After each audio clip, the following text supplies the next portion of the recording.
You're listening to Theater in College Hoops. I'm back. Subi here alongside Taylor Dammel. We're battling some extreme heat. Taylor's been battling like 115-degree days. I'm over here sweating it out in 85, which is hot for Chicago. In my estimation, pretty humid as well. But we're back. I'm back from vacation. Taylor's got the nursery all set up. It's great. We're back. We're here to talk some college hoops. We're brought to you by Belly Up Media. Go download, subscribe, rate, and review us on whichever device it is that you use.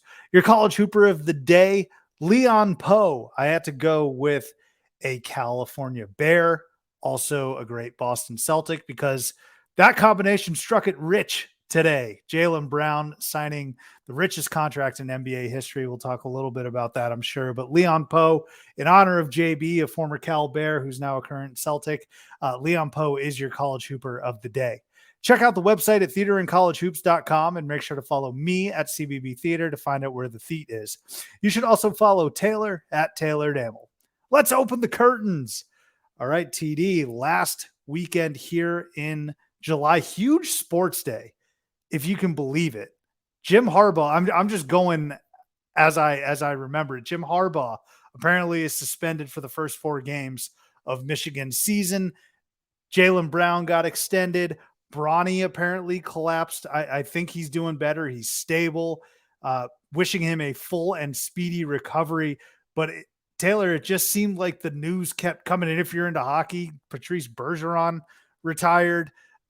The news was just heavy for a late July day. Am I wrong there? Well, no, you're not wrong. And even to add to this, as I was touring the hospital for where my child is going to be born here in about 6 weeks, I came to realize that they're going to be born in the Tom Brady Center. The Donna and Tom Brady Center is apparently where my child is going to be born, which I had no idea about in advance. Clearly, I should have done a little more due diligence in picking the hospital because I wasn't exactly prepped to find out any news about Tom Brady today as well. I'm assuming it's not the same Tom Brady. I'm just going to guess. And yeah, did he make a donation? Your daughter's going to be an all-time great. Yeah, 12. My daughter, 12. Yeah. No, I don't. Yeah, QB1 Dammel. Yeah, right. So, yeah, Jaylen Brown getting paid. That's not bad for like the 22nd best player in the NBA to get the. Look, man, get your shots off, get your jokes off. I'm not over the moon about it, but it's almost as if the Celtics didn't have a choice. Maybe it's like paying a quarterback. Speaking of quarterbacks, sure. It's just the next man up type of deal. But boy, for someone who can't dribble with their left hand, I'm hoping that changes. That's not even a joke, though. Let me just like, I can make fun of him for being the 22nd best player in the NBA or whatever. This man actually can't dribble with his left hand, though. That's just analysis. That's no, not. I know. Like... No, right. I know, dude. Like, and it's been that way for a few years. What was I thinking about though? Like, the thing is, it's so there's so many narratives and easy low-hanging fruit because it is true, right? He can't dribble with his left hand. I almost equate it in college basketball terms. It's like whenever someone thinks of an old player, everyone just automatically goes to Perry Ellis, even though I think Perry Ellis, all it was is that he looked old. He just played for 4 years. There have been guys that have been in school longer than Perry Ellis. The point that I'm making is, yes, it's true Jaylen Brown can't dribble with his left, but I don't think he can like just dribble, period. When he goes into traffic, even with his right, everyone always harps on the left. Like, he's not very good dribbling in general. He doesn't even need to go into traffic. He's just on the perimeter by himself. No, I know. Like, he's kind of like a deer also, though, on ice.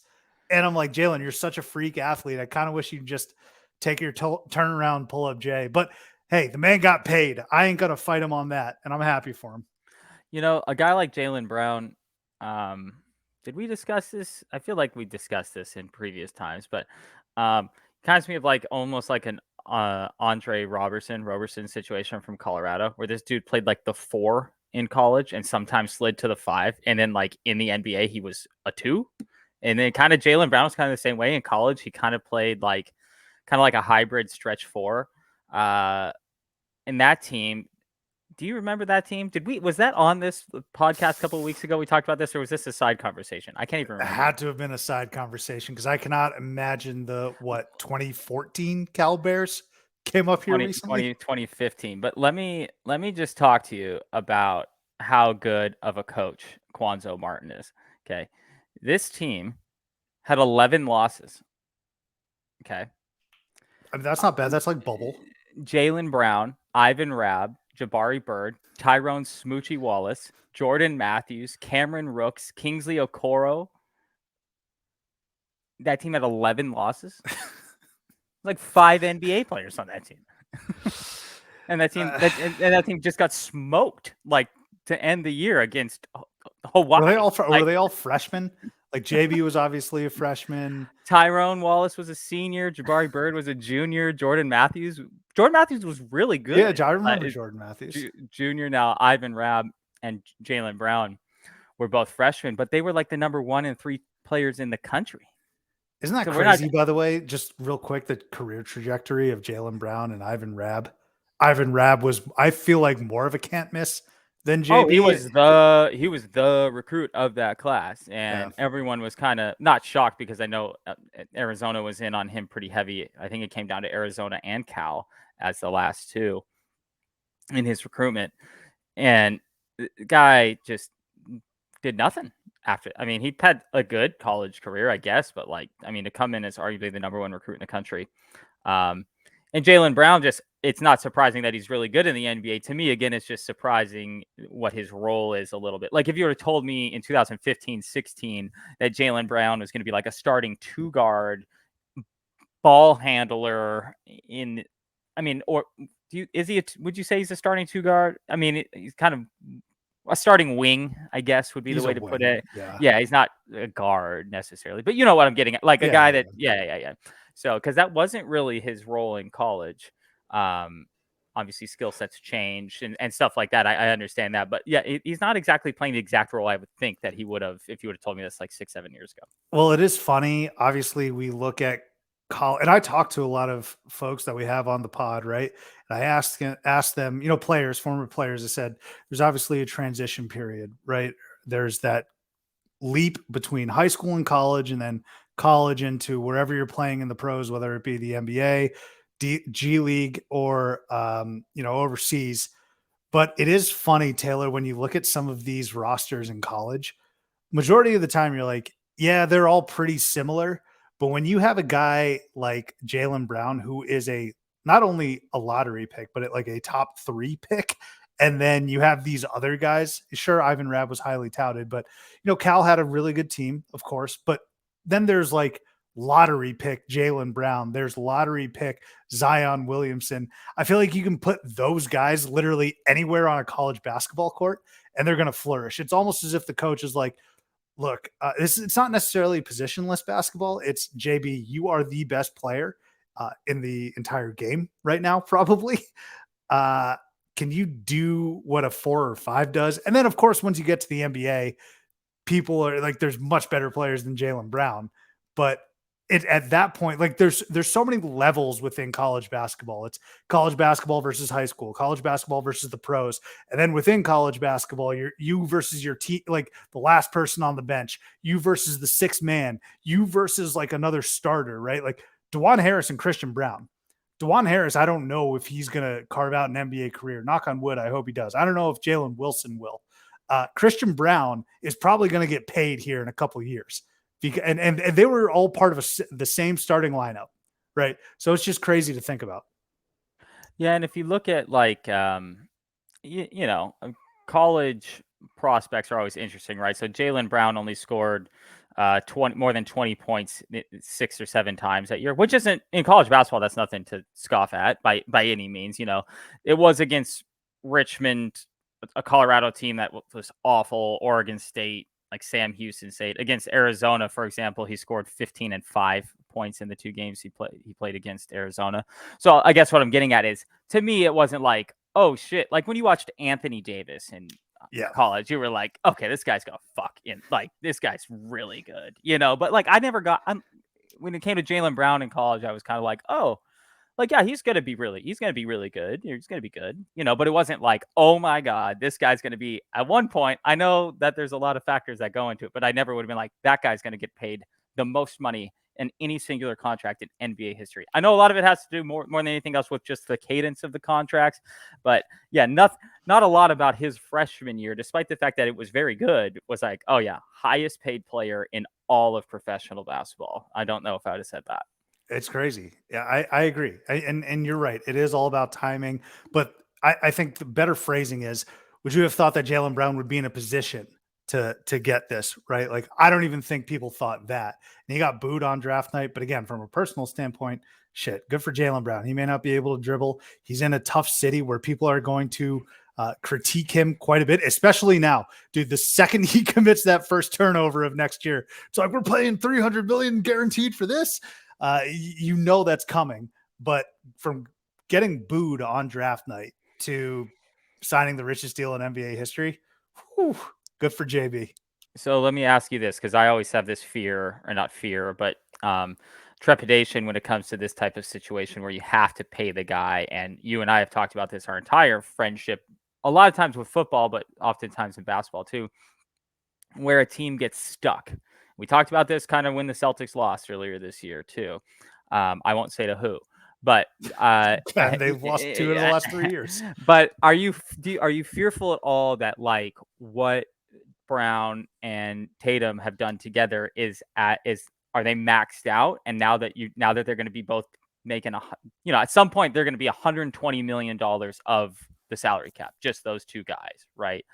Do you have any fear that like, what if we get stuck in that like Minnesota Viking, middle where it's like we're good enough to get to like, the conference finals every year and maybe mix in a finals appearance here and there, but the rest of the supporting cast just isn't going to be good enough, just given the money that Brown and Tatum are going to have. Do you have any of that fear at all as a Celtics fan? Yeah, there's always that. I wouldn't necessarily equate it to the Vikings because their max right now, what we've seen JB and JT, their max is 2 games away from Banner 18. Sure. And yeah, like they went up against a dynasty. They went up against a player who will literally grind your nuts through a cheese grater and smile it with a baby face in Steph Curry. Like, what do you do? Right. I'm okay with that. I was telling people this. I was like, I don't mind losing to the Warriors. They're just better. It's Steph Curry. Just take your medicine, I guess. So there are 2 games away. I'm fine with running it back. But yeah, there is that fear of maybe not necessarily the Vikings, but I've said this a couple times, well, being poor example. No, but like being the Rockets. Yeah, I don't want to be the friggin' Rockets, man. Right. Where really, really, really rich man's mid-2000s Atlanta Hawks team that just never. No, they're not the Hawks, man. The Hawks were literally one flash in the pan. The Celtics. Well, no, I was just saying when they were like the 4th seed every single year for like. Oh yeah, no, I don't. 7 years in a row, right? I'd rather be the Thunder. I think I'd rather be the Thunder where they had. Right.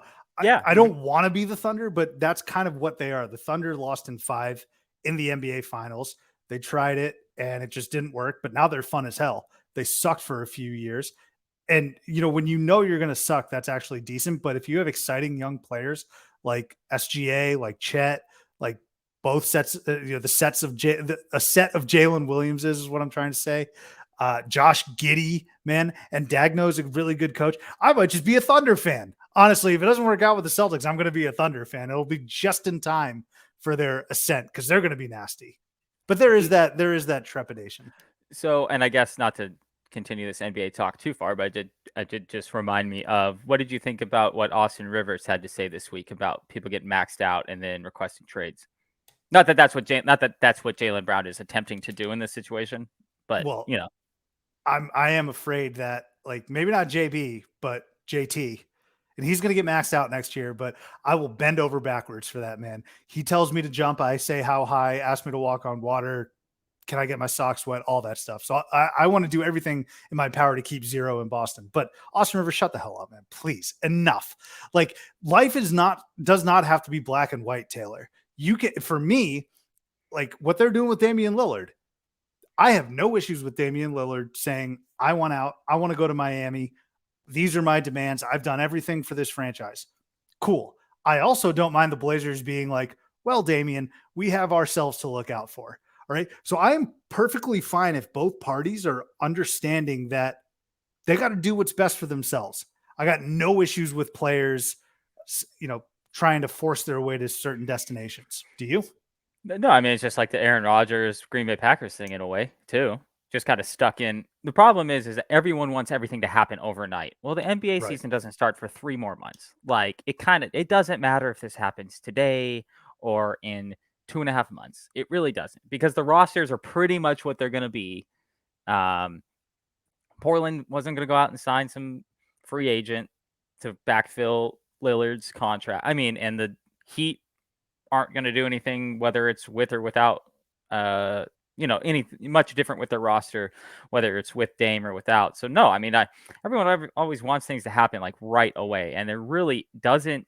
It doesn't matter if it happens right away or not. It doesn't. It's going to have zero effect, in my opinion, on the year. And I was saying that like with the Aaron Rodgers Jets thing. I'm like, this really doesn't need to get done until like August 25th. Everyone wanted it to happen on like March 10th. And I'm like, it doesn't, what is it for what? What does it matter? I mean, so they can go throw the ball around on the fucking beach in Malibu 6 times. Like that's going to be the whole change of the year. Garrett Wilson catches 12 balls on the beach from Aaron Rodgers in July. And now they're going to be Super Bowl favorites. No, it doesn't matter. So same thing with like, Jimmy and Dame got to learn to play together. No, they don't. They probably won't even see each other for another 2 months. Jimmy's in like Brazil. Yeah, who gives a shit, right? Yeah. So, it's not like unbelievable. Well, I mean, yeah, he's on a heater right now. Himbo. But yeah, it's not like they're gonna be like, hey, do you guys want to play 1-on-1 in some fucking sweaty gym in Miami in August? No, that's not gonna happen. Well, your boy A-Rod also, by the way, I wish it was sometime in August because he hijacked. It wasn't Selection Sunday, but he hijacked, I think, the week of the tournament. I think it was Wednesday. Yeah, right? It could have been. Or maybe it was a Monday where there were no games. Like the it day was after that time selection. Period, though. Well, yeah. I know it was. It was because we were about to dive into the matchups, and it was like, well, we got to talk about this because he just went on McAfee saying, I want to go to the Jets. Yeah. Well. Oh, well. Hard Knocks will be interesting. It'll either be the I think it'll either be like the last season of Hard Knocks ever, because the Jets seem to be starting to be trying to be shutting difficult. It down. Yeah. Wow, what a surprise. And or it's going to be like the best season because of Aaron Rodgers, just with hopefully, because I'm still very pro Aaron, so like hopefully we get like a McAfee show, but in a way, with him from a different vantage point, sharing, but at least like his openness. But I could see this being a bad season where they're not allowing access, and then because Hard Knocks has been on a downhill slide, I think here, and I think if they got one more season where it's just like now you're getting less access, less look into it, then the problem is every team is now kind of doing this with their own media teams to some capacity. That's like, well, why do we need to do this whole thing when they're not even giving us access? But anyway, we're way off the subject here, but looking forward to that because I was going to say, going all the way back to the birth part of this is there you go. I think I'm going to have to pigeonhole myself into a very specific role this year on Theater and College Hoops. And not that my other role is going to change, but I'm going to have to become the 9 p.m. on basketball game expert. Because I know my role in this parental situation here is going to be the late night guy. That's Sleep's going to be at a premium. And I already am the late night guy, like I'm okay with that. So I might have to really dive into being the late night, Reno, Nevada, Reno versus, whatever. Pacific. Fresno State. Yeah, right. Big exactly. Mountain West tilt. Yeah, exactly. I mean, I'm serious. So, you are going to be our Mountain West, our WCC, our WAC correspondent. Okay. Great. Sounds good. I'm serious. Boots on the ground. Yeah, right. We're going to need it. So I will be tuned into Hard Knocks. JB paid out the ass. Jim Harbaugh. I don't think we care about Harbaugh, but 4-game suspension. Pretty easy schedule, but he does play Shiano week 4. Rutgers coming to the big house. That'll be interesting to see. But big news day, and it highlighted really, especially in the college basketball world, Bronny apparently collapsed a couple days ago at practice for USC, and this is not something new for USC. Okay, this happened last year with Vince Iwuchukwu. He collapsed and was cleared to play in January 23. And I'm glad because Iwuchukwu is a terrific player, and I hope he's 100% recovered and healthy. And now I'm wishing that for Bronny as well. I hope he's 100% recovered and healthy. But man, when I saw the Shams tweet, I was floored because at the end of the day, Taylor, this is going to sound crass. This is going to sound terrible, but this is LeBron James's son. All right. This is probably the most notable, highly touted, player that we've seen in some time. Maybe not necessarily because of his play, but because of who he is. That's just the reality of the situation. And so when you see this happen, you're kind of floored, you're shocked, and obviously you're thinking of the young man. And for me, it always goes to Bronny, it's crazy and scary because Bronny has probably had access to some of the best doctors in the world, best medical staff in the world growing up, even pre USC. And this still, happened. And it's terrifying, really. And I'm glad he's all right. I hope we see him on the court. But this is something that stopped a lot of people in their tracks in the college basketball world. Yeah, I mean, we have such recent examples of it too, in like Christian Eriksen in Europe playing soccer, Keontae Johnson, obviously here in the United States, who had a very, very successful collegiate career. We talked about him a lot this last year, and a lot, and not because of his previous collapse at Florida, but because he played extremely well. Did he get drafted? He may have I gotten think drafted he late got round. drafted. I do know he was playing summer league ball. Yeah, he may have gotten drafted Well, of very, course, very late. Soup, you should know this. He got drafted by your Oklahoma City Thunder with the 50th pick in the draft. So, but no, so yes, I had Yeah. the same thoughts that you did. Um, Number one concern is, hey, hope the guy is all right. Kind of sad, or not. Of course, it's very sad. To have to deal with something like that. Happened to Shaq's son as well. If you remember, Sharif O'Neal also had a similar situation when he was at UCLA, collapsing on the court there.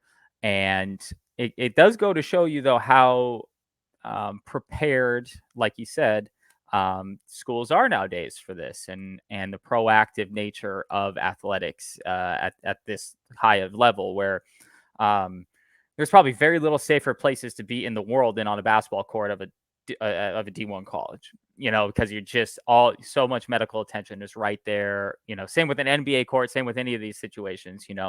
I won't say a football field because that just offers up a lot of issues, but obviously DeMar Hamlin, kind of similar situation last year, but football has way more variables in terms of the physical nature of things. But yeah, I mean, I really hope, that we know that he's okay. I mean, I hope that this doesn't negatively affect his career.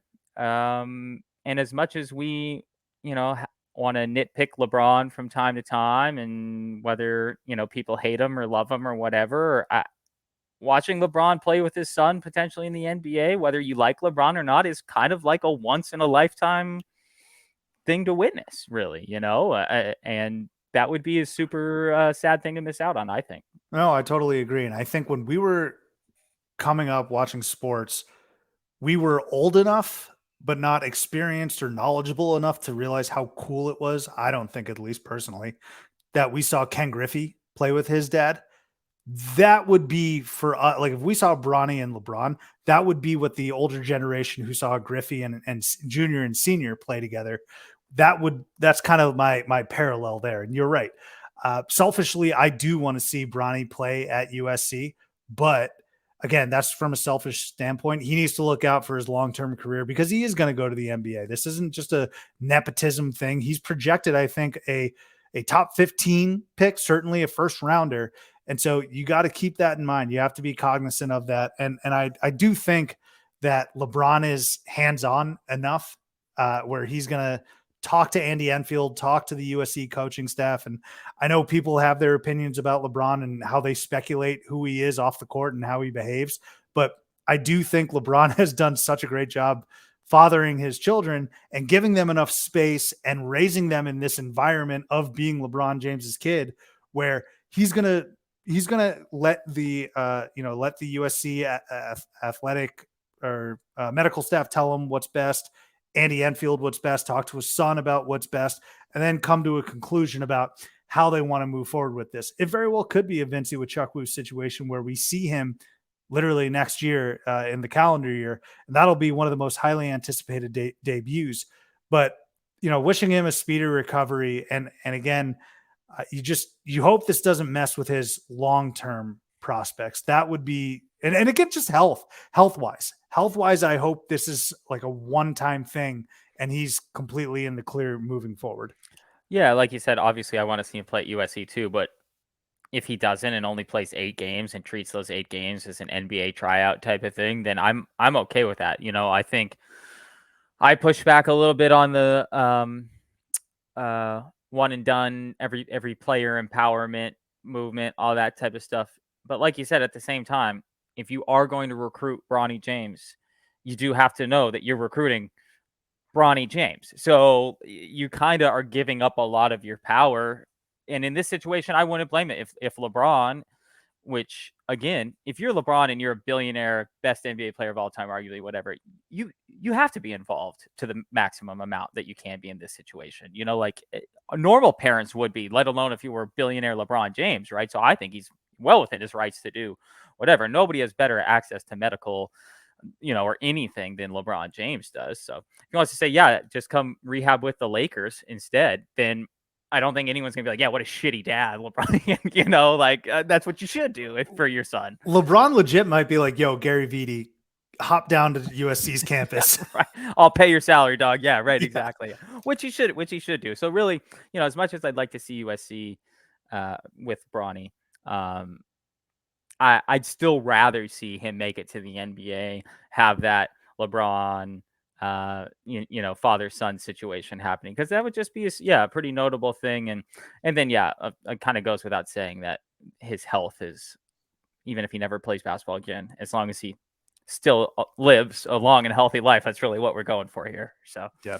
And I think you said it, but it bears repeating. Shout out to the medical staff. I think Damar Hamlin presented the Bills medical staff with an SB last week. It's really amazing how quickly these folks work while being under the most immense pressure. Like, I've gotten requests from my boss being like, hey, get me this report in 2 hours. And I shit myself.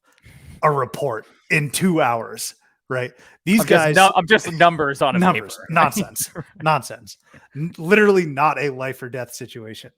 But these guys, doing amazing work. So Bronny, fingers crossed, hope, get better. So one interesting thing about this, I want to hear what LeBron's, and we can kind of talk about this because Bronny is seemingly okay.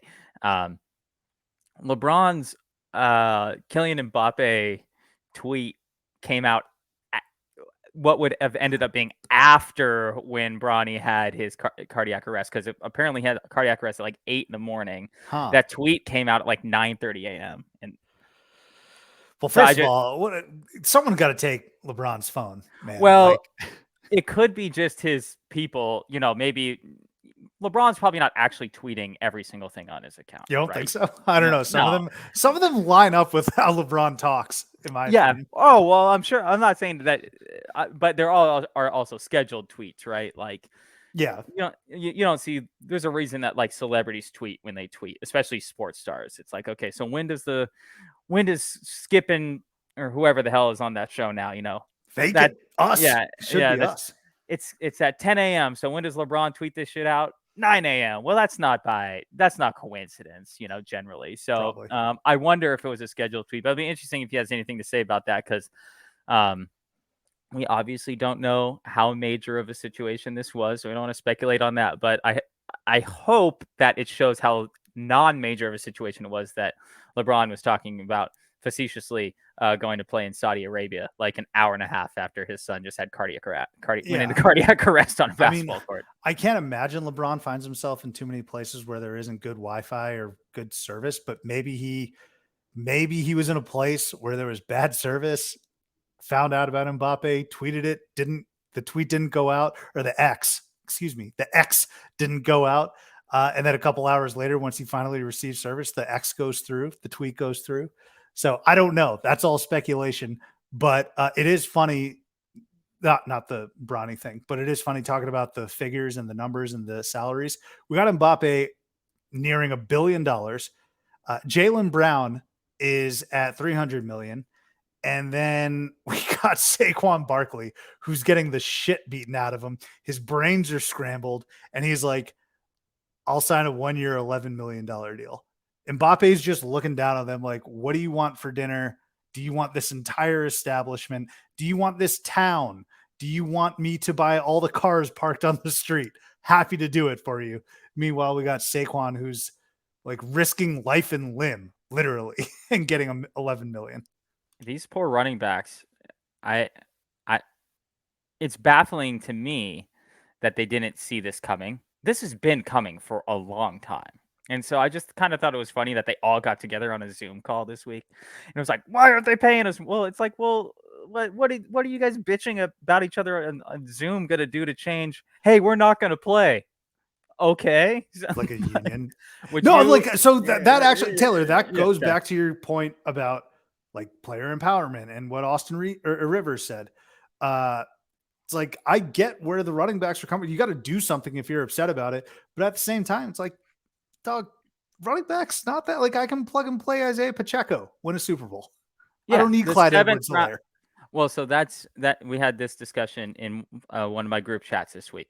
And that was, would you rather have the best running back in the NFL or the best kicker in the NFL? I think kicker, dude, because we all unanimously say kicker, because your team, the better way to put it is your team worse off if you have the 32nd best running back in the league or the 32nd best kicker? You're fucked if you have a kicker that's missing like 12 kicks, 14 kicks a year. 32nd best running back, like you just said, just won the Super Bowl this year. Yeah, right. I mean, Lamar, and we're probably doing a disservice to Pacheco, but I get your point. But Lamar Jackson gets to the 50 or the 48, that's 3 points if he doesn't turn it over, right? Like having Justin Tucker, having Harrison Butker, having these like Mason Crosby, you get to, that's 3 points automatically. But especially for the Ravens, you may not even need to get to the 50. Lamar Jackson, good running back. Oh, see, Lamar joked about that, but then he got paid. All right. Anyway, we're going completely off tangent. We wanted to talk a little bit about Bronny. Like I said, wishing him a speedy recovery from the boys here at Titch. Some other college basketball news, though, Taylor. Blue blood news. Kansas, Carolina, the Roy Williams custody battle. Is he going to show up in a split vest? Sweater vest. I know you love those sweater vests, but Kansas and Carolina, we got a home and home between the Jayhawks and the Heels. Exciting stuff. Any thoughts on this matchup moving forward? I got a feeling Kansas is going to drub them twice, but Carolina has a penchant for waking up and coming to play. But I don't know. What do you think about this? I mean, this year they will. And in today's world of college basketball, like, we can really only go year by year at this point, because each of these teams will have like 7 new players next year. But I love it. I mean, I think it goes without saying that every college basketball fan should love this type of stuff. There's always going to be a few detractors here and there. They're like, well, we can't just play the Red Sox against the Yankees every game. It's like, well, yeah, we probably could, actually, because I can tell you nobody gives a shit about the Yankees playing the, Kansas City Royals on a Tuesday night, right? But if they play the Red Sox, then yeah, okay. Then the same thing here. Like, if Kansas was playing not Wichita, but yeah, some Oklahoma State Western, they'd be like, nobody would give a shit, right? But so instead, on the same date, we plug North Carolina in there, and everyone's thrilled. So everyone should be excited about this type of stuff. And I think that schools are really seeing the importance of these big time matchups now, especially when it comes to the monetary side of things. And I think players with these NIL deals and whatever, there's going to be an even bigger push from the players to play tougher schedules. And I think you're seeing a lot of schools finally really lean into that. You saw schools that start with a D in North Carolina never leave that state unless it was to go to Madison Square Garden. And that was the only time they ever played anybody. But even they're branching out. Even they're coming all the way over to Tucson this year. And I like to see or I think we're in Durham this year. Yeah, whatever. But you know what I mean? It's like, okay, we're really starting to see now kind of a wider propensity of these teams, or a larger propensity for these teams to be playing bigger matchups, made for TV type of matchups. They make the schools more money. It's going to make the players more money. It's going to give us more entertainment. I see nothing wrong with continuing this type of stuff. Even the Champions Classic, which we make fun of every year, because everyone wants to draw some conclusions from the first game of the year. Because I was going to say, I love the Champions Classic. Yeah, right. But I don't think it should just be limited to that. Let's make a lot of these primetime type of events. So, I mean, I'm not exactly going out on a limb here, but I just think it's important to keep these things going. You know what's crazy, Taylor? Maybe this is because I've filled up my brain too much. It literally just dawned on me now. I completely forgot that this is a rematch of the title game from a couple years ago. Now the faces are going to be a little different. No Brady Manick, no Caleb Love. Who else am I missing?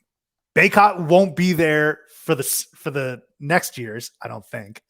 I don't know if there's some eligibility issues there, but I think DeJuan Harris will still be there, right, for this year.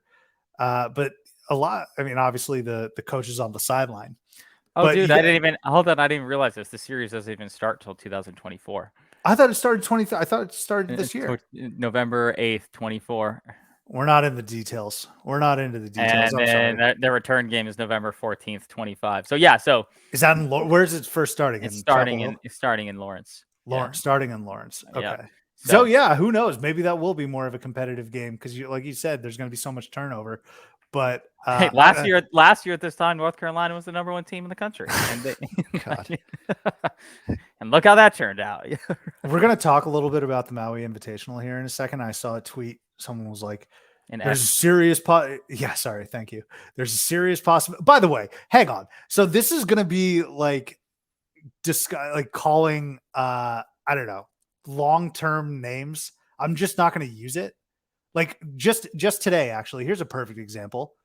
The CAA is renamed from the Colonial Athletic Conference to the Coastal Athletic Conference. No, I'm just for the next 2 or so years, I'm probably going to continue to call it the Colonial. Sub, I will give you the exact perfect example, and all you have to do is look to the sky in the city that you live in. What's the tallest building in Chicago? Sure as shit ain't the Willis Tower. It ain't the Willis Tower. Sears Tower right there, people. Okay. That's point. Right. Yeah. So awesome point. That was right in my backyard. Thank you. You're absolutely right. But yeah, Kansas, Carolina, Roy is going to show up. I think he's kind of like Peyton Manning in the sense that people forget. I feel like Peyton Manning was a great Colt.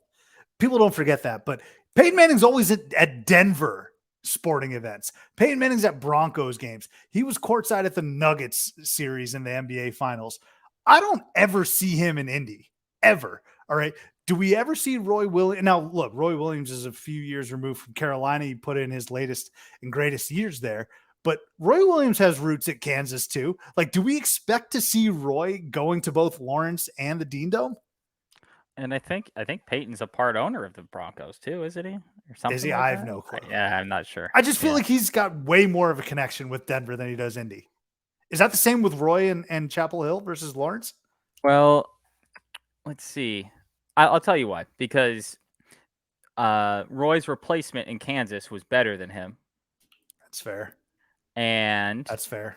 Peyton's replacement in Indy wasn't better than him, but he was another franchise superstar, whatever.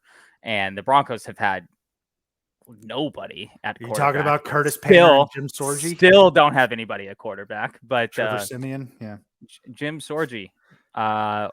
Name someone who had a better NFL career than Jim Sorgi. Never played a fucking snap. And Matt Flynn had a pretty good one. Yeah, and he only had to play like 50 total snaps. So yeah that's true. But yeah, no, Jim Sorgi, all-time legend, a Madden backup legend. Let me put it that way. Him and Curtis Painter. But yeah, I hope Roy shows up to both. I think that would be cool because both fan bases love him. They adore him. Now they're probably going to get into a squabble. Maybe not even a squabble. Kansas is probably like, look, we love Roy, but Bill Self's our #1, right? Larry Brown is probably up there. Maybe some would argue better than Roy. Some would obviously say Fog Allen, etc. But Carolina people, their argument is between Dean and Roy. Actually, it's crazy though, the amount of coaches, the legendary coaches between those two programs. It's really cool. And so I'm sure game day will go to both of those locations each year. And like you said, I'm just thrilled that we get Kansas and Carolina, because we can't forecast. We cannot forecast what these teams are going to look like. The only thing that I would beg and ask, and I think we're going to get it, but you never know, is that these are going to be top 10 matchups. These are going to be top 10 matchups with like resume implications, with NCAA tournament seeding implications. I do not want, sometimes we get a Duke Carolina game where Carolina's unranked. It's still a great game. Don't get me wrong, but there's a little bit more juice when it's out of conference, when it's two blue bloods, when you got the little number seeds next to your name on the score bug, right? Can we see two matchups that dictate or influence the bracket picture, right? Difference between a 1 and a 3. Maybe they're in the same region, and so we could potentially get another rematch in the tournament. I don't know. My mind's going crazy for something that's already only starting in 24. Every time we talk about like Kansas specifically, just because I have PTSD from this last tournament, like just think of the coaches, the players, everybody we just named. Still baffling they only have 4 national championships with Larry Brown, Bill Self, and and Roy Williams. Somehow they still have less championships than UConn has in the last like 10 years. Stupid. Yeah. Move on to the Maui Invitational. Now I'm upset. No, and UConn's got Kevin Ollie, Kevin Ollie won more titles at UConn than Roy did at Kansas, right? Is that true? That's tough to say. Roy, for the record, good Lord, I know I'm going to get thrown to the wolves. Roy Williams is a far superior coach. I shouldn't have had to say that. All right, Maui Invitational. Taylor, juicy field. One of the original terms that we coined here on Theater and College Hoops was pavloving. That's when you just have like a slack jaw and your saliva's going crazy because you're looking at a great matchup. You're looking at a personal matchup, head to head, teams, coaches. This Maui Invitational has genuinely made me Pavlov. Let's take a look at the teams. We got Tennessee, we got Purdue, Kansas, who we were just talking about, UCLA, Marquette, Chaminade, of course. Shout out Chaminade, the host, Gonzaga, and Syracuse. So TD, let me start first and foremost with the matchups. All right, we got Tennessee and Cuse, just a blitz of orange. Crazy amount of orange in that, like bright orange. All right. We know Tennessee has that cream orange and Syracuse has that bright orange. It's not the burnt orange from Texas. So the orange matchup, Purdue and Gonzaga, two teams, two fan bases that are like, for the love of God, please break through, get us a national title. Purdue fans are probably just like, get me to a Final Four. Zags fans have done that, been there, been to a title game. Now they want to raise that right there is the tortured fan base game. You got Kansas, Chaminade, and then UCLA, Marquette. You want to talk colors, baby. Beautiful uniforms, the blue, the yellow. I honestly hope they go color on color somehow. Maybe like UCLA blue versus Marquette yellow. I don't know. Beautiful matchup. The Maui gym. And you know what we're going to get, Taylor? You know what I always say? The soft rims, baby. Softer than butter. Softer than your newborn's tush. I can say that because we're close. All right. So I am going to dial back a little bit of the excitement just for 1 minute here, even though because I'm glad you brought up the soft rims, because the soft rims are going to be the only thing that saves us in that Tennessee Syracuse opening game. That is going to be a brutal offensive matchup, especially to like maybe if we were further on in the year, but Syracuse new coach, both teams are awful or were awful offensively this last year anyway. And so to get those teams together in a what could be like a 90-degree air-conditionedless gym, fortunately the rims are soft, and pretty much as long as you hit the rim, like the ball will go in, because other than that, that game could be like a 38-36 type of matchup. Am I wrong in this assessment of that game? No, man. Santiago Vescovi is going to look like Jason Capono out there. I can already tell. Oh, and it's a 9:30 a.m. start too. Oh, just terrible. Oh man, I didn't even think about that. You got two East Coast teams. Oh man, that can't play offense. Thank God for the rims. Having to get up at like 4:30 in the morning, like to start pregame walkthrough and stuff. That's going to be rough. The game I am the most excited about in the opening matchup though is is that Purdue Gonzaga game. Both teams, Purdue specifically, returning a lot of great players. And like you said, I think we're finally, I don't know if I could say this because we've been saying this forever. I mean, I think we're finally, if we haven't been there, we're to the point with Purdue. We're like, it's now, like, it's time now. It's time. You have the 7'4", like, guys still coming back to play more basketball for you. Your guards have now grown up after a really, really strong freshman year. And That's a great point. tradition tells us that freshman to sophomore leap is huge. Yep. So Fletcher Lawyer should be. I mean, he was great last year, but I can't imagine how good he's going to be this year. And then Gonzaga, kind of traditionally the same thing, where it's like, okay, we're good, as you said, good enough to get here. I feel like Gonzaga and Purdue are two good comp schools for each other in some capacity, even prior to this, just given like who they recruit, how long their players stay in school, the consistency of their programs. Not flashy, like the least flashy programs probably we have at a high major level in college basketball. So I'm really excited about that matchup because those are teams that aren't going to blow you away with their high flying athleticism or things of that nature. Now, Zach Edey will blow you away by the fact that he's 3 times as big as you are. But but those are teams that I think are going to be able to grind it out in the tournament. That's of any of these matchups. That's for sure a legitimate Elite Eight type of matchup that we could look for down the line. I don't think we're going to see Tennessee, Syracuse playing in the Elite Eight. Maybe one of them will get there, but I don't. Vols might. Yeah, I don't see Syracuse isn't going to. Yeah. Chaminade, obviously, they're going to lose by 500,000 to Kansas. Can we get an upset? If they were literally playing any other team in this tournament, except the best team in the country. Yeah. But UCLA Marquette, opening one, game 2. That's going to be a team, 2 good matchups. Or a good matchup, 2 teams that are kind of replacing a number of parts from last year. Mick Cronin has proved himself to be a very good coach, a much better coach than I think what people would have even expected with UCLA. And Marquette had a very surprisingly good year this last year, and to watch them play a UCLA team will be exciting in that opening round too. That should be a much more offensively thrilling game than the opening game. But I hope, I'm trying to walk my way through the bracket. UCLA Kansas is going to be awesome. And then I don't even know how, I would say Tennessee is going to win that first game against Syracuse, but Purdue Gonzaga to me is a complete 50-50 toss up. I really don't know who I would take in that matchup. At least not at this juncture.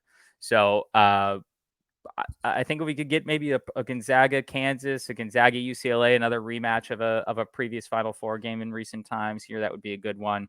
Or a Purdue Kansas, Purdue UCLA. What do we look? We're looking at this field. There's probably three legitimate national title contenders in Gonzaga, Purdue, and Kansas.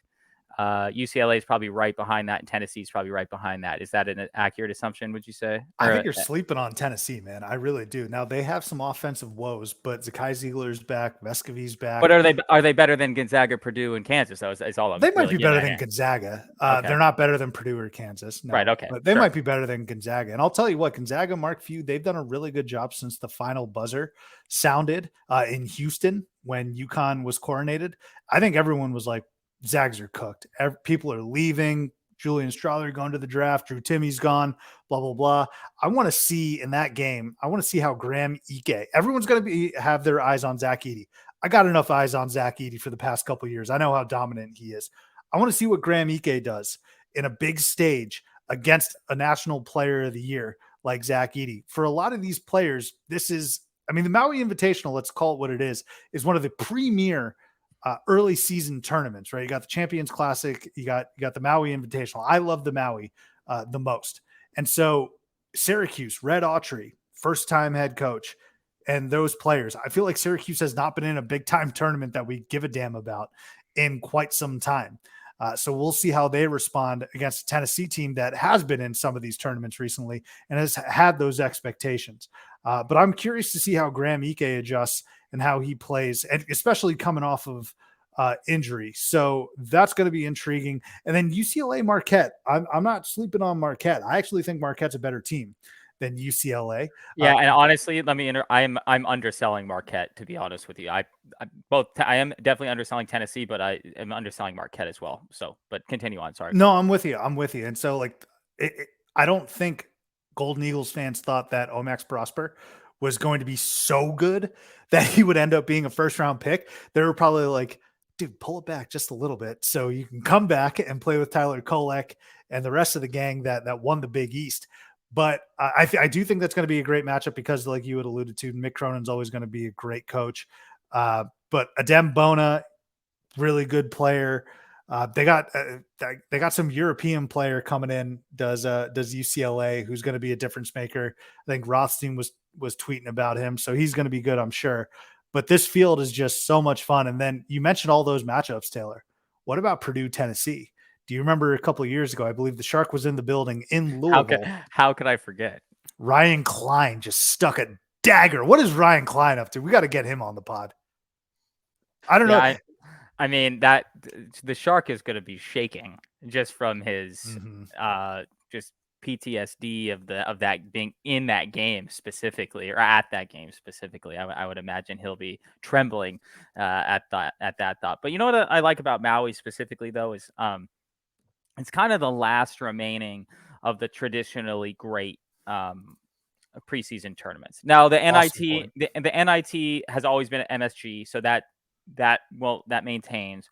But all of these other tournaments are now just, I mean, they're still special. Don't get me wrong. Like, I like the Champions Classic, and I like all these are really cool. But now they're just all at NBA arenas, and it takes away a lot of that like really like nostalgic feel of college basketball.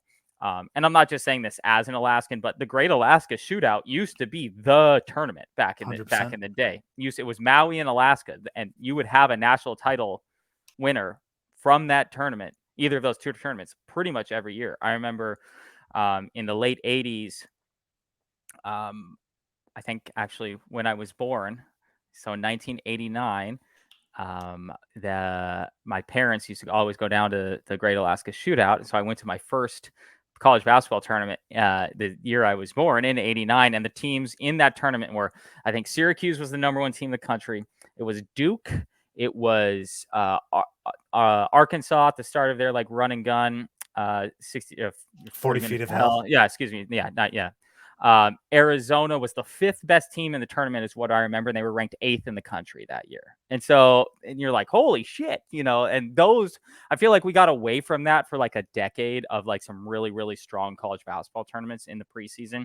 But the cool part about those tournaments was like, yeah, I was like Anchorage, Alaska. Like this is, you know, there's a very famous picture of Steve Kerr on a dog sled outside of the arena and stuff like that. And we just don't get any of that anymore outside of Maui. Everyone's standing at the beach in the, you know, with the surfboards. There isn't really that. There's that one like dumb Bahamas turn, or the Atlantis doesn't really. Oh, Battlefield Atlantis, which it looks like it's taking place in a ballroom. Yeah, it is. Well, that's because it is taking place. Yeah. Okay. Yeah. Right. Yeah. So like that just doesn't have the same feel, and so that's what I still love about Maui, and that's why I always tune into Maui too. Is not only they have great matchups, and, you know, obviously my bias is that, you know, Arizona has been in the Maui Invitational every 4 years since the 80s. A huge ass picture of Stanley Johnson and Lute Olson on the wall that you can see in almost every single free throw. So obviously I have some Arizona bias there too. But I like Maui just because it's kind of that last nostalgic, like traditional college basketball tournament. Well, it's cool, like seeing all the kids do the beach activities. I mean, you see it in some of these neutral site games. They'll be like bowling. It's like you can go bowling anywhere, man. You can't go to the beach like in Maui. You can't do a luau. You got the 40 feet in the sand with Jay Billis, all that good stuff. But yeah, I mean, Maui is something that we've held on to dearly since our childhood. And I forget who tweeted it. There was an article about it. I wish I was able to attribute who wrote this article, but it's a really good point. I suppose I hadn't noticed it, but it kind of dovetails and ties into what you were saying, Taylor, which is we have too many neutral site games. And if you're going to do neutral site, obviously Maui is a neutral site, but if you're going to do a neutral site game or an event, try to have it at someplace iconic. I don't know how many times, and MSG is that. I'm good with that. I don't need to see a Crossroads Classic in Indianapolis. Like, can we get back to home and away for the most part. Games should be played on campus if you're not doing like Lahaina Gym or MSG or something to that effect. So I don't know if I'm articulating that properly, but if we're not going to be in those iconic college basketball locations, right? Because there's a lot of great. I mean, MSG is both college and NBA, but usually the college basketball arenas are far smaller and there's a little bit more hominess to it. Intimacy. Get intimate with it. But no, I mean sensual. No, but if you look at like it kind of goes back to what I was saying earlier about teams now kind of scheduling a few more home and homes. Like Duke being a great example. Duke would never play anything but neutral site games. Though their road games were neutral site games. That was it, you know. Well, Duke ruined basketball. Yeah, we know that. But I mean, look, if you look at just, and I'm only saying bringing up Arizona again because I don't know everybody else's schedule, but Arizona plays on like 5 NBA arenas this year, and I think it's cool in some capacity, but on the other capacity, I'm like, I'd rather play Indiana in Indiana, not in Indianapolis. You know, I'd rather. I'm done with Wherever we're T-Mobile playing it, or whatever we're playing. Yeah, whatever. Yeah. You know, I'd rather play, Duke at Cameron, which fortunately we're doing. You know, so I like part of it, but and then Arizona is playing up here in Phoenix as well. Who are they playing in that game? Gonzaga? Purdue? Or is it Purdue? Yeah, maybe it is Purdue. Fuck, I don't know. We're playing every Indian. I think it Indiana is team. Purdue. Yeah. I think it is Purdue because we're playing them in Indianapolis. Yeah, right. Okay. So sure. Anyway, but you know, so it is cool to bring it to like the nearest big city. And I think maybe doing that once a year is fun. But by the time you played, your 4th or 5th or 6th neutral site game, you're kind of like, okay, this is really lacking that feel. And even Yeah. though we'll sit on here and discuss the game after and be like, yeah, it felt like a tournament game. In reality, you probably could go in there and no matter what the matchup is in these neutral site games, there's almost always a couple thousand seats at the top that are not filled in because you're talking about playing in 20,000 seat arenas in cities where the fan bases aren't even necessarily like Vegas.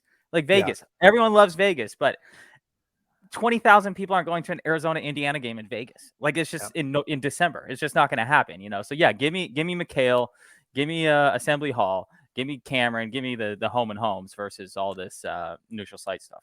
Well, even the mid majors. Get off my lawn. Get off my lawn. We're at that point in our life, but even the mid majors, Taylor, like I can't speak highly enough about Dayton, where I've gone to UD Arena to watch the first 4 play in games. Right, I've seen obviously Dayton games. I've seen neutral games held at UD Arena, and it's so much fun. It's such a great environment. It's the perfect size. Now I understand you can't do that in every single city. There's logistics, but you know, just from a perspective of wanting what I want and getting folks off my lawn, yeah, that's kind of where we're coming from. TD, I'm gonna get us on out of here, but I need your feedback. I need your support and help here. Okay. I've just come to the realization that I can no longer DM people to come on the podcast unless I have Twitter Blue, unless I pay for verification. Now, I could always email them. I emailed Max Weepking, still waiting on a response from him. I could Instagram DM them, but Twitter, which was my bread and butter, baby, that was my go-to. That was my alley-oop, my pick and roll. I can't do it anymore, man. And I feel naked. I feel lost. I feel stripped. I am low-key fuming at motherfucking Elon Musk for disallowing me to shamelessly DM the likes of Omar Samhan. All right. I can no longer reach out to a Max Zhang from Cal if I wanted to. So what do? Do I pay for the Twitter Blue and continue this, or do I circumvent the system and find other modes of communication? So tell me if I'm off base with this or on base with this. The only reason I haven't gotten Twitter Blue is I don't care about the $8. Like that doesn't bother me. Is I don't want the blue check mark. Yeah, you look like I don't want to make it seem like I'm someone. I'm not. I'm nobody. I'm just a regular ass dude. I'm not a tweet. I'm a tweet dude. I'm a dude who tweets. Whatever, you know. Like I'm not. I don't want a check mark to make it seem like, oh yeah, hey guys, I paid $8 because I know I am somebody. Like no, I tweet Who reads my tweets? Me, I read your you. tweet. I really That's like your about it. tweets. That's about it. You know, I Mm. mean, like CJ, Ted, like what the other guys were texting the same exact shit at the same exact time anyway. You know, so Hopefully, the so people that listen to my intro saying to follow you. so it's been really interesting. Let me go on my 17th side tangent of this episode so far. Um, we talked about my upcoming performance on a national TV program. Have we discussed that? Have I not? Have I let that out? You Okay. didn't give the I details. okay. I'm not going to give the details, but I am going to appear on a nationally disseminated real estate program later this year. Let's see if people can figure that out from there, because there's not that many options to go from, right? But so every so Selling often, Sunset. That's right. yeah, every so often the producers and the people involved in this program text me or email me and the other people on the program and say, hey, can you remind me what your like social media handles and stuff are, so in case we need to tag you in any promotional stuff. And I'm like, on my other social media, I'm like, yeah, that's fine. Yeah, whatever. Instagram, whatever. It's just me drinking beers, talking about real estate. Facebook, it's just like me commenting on my grandma's shit. Twitter, on the other hand, Yeah. is not necessarily something that I need these people going back through. So I've been kind of like toggling the private tweets on and off over the last few months, just whenever I hear from them. Hey Taylor, so what's your handle again? Oh, yeah, I don't tweet that often. You know, I don't even worry about it. You know, go look at my profile. 30,000 tweets over 15 years or something stupid. But I've been next to you when you're I know, firing off yeah, those yeah, tweets. no, yeah, right back at you, yeah, right. A lot of tweets Correct. sent from couches next to each other over the years, but yeah. So anyway, going back to the beginning, that's my whole issue here. Is I'm all for you being able to get to getting in there, DMing. I'll split it with you, $4 a piece, but no, I know, but it's the not wanting to have the check mark to make it seem like I'm some kind of like self-important douche is really my biggest issue with the whole deal. So, okay, what I should do is maybe I'll pay for it. And then once I exchange DMs, be like, yo, text me. Then we get to the text, I'll take it back down. And then I put it back up. And then I take it back down. Cause I'm with you, man. I do not want folks see like we are a grassroots mom and pop type of college basketball podcast. By the way, we've had some really cool guests. I'm not bashful enough to say that. I think we've had some awesome guests. But if we're not getting guests here, that is why I'm going to do my best to continue and scrounge them up. But who knows? Maybe I'll just tweet and tag them. Maybe I'll Instagram, like I said, Instagram DM them, email them. Go old school, man. I know millennials hate talking on the phone, but maybe I'll just call them. Wow. Well, Sub, I will say this, the 3-point line used to not exist. Dunking used to be illegal. Shot clock used to not exist, and then it became 35, and it became 30. So things change. We just got to pivot, and we just got to survive and advance here. Or in this situation, maybe more of a survive and adapt, I guess. Things change. I love it. All right, let's get on out of here. Thank you, as always, for listening. Taylor, good to chat with you. We will catch you next time here on Theater in College Hoops.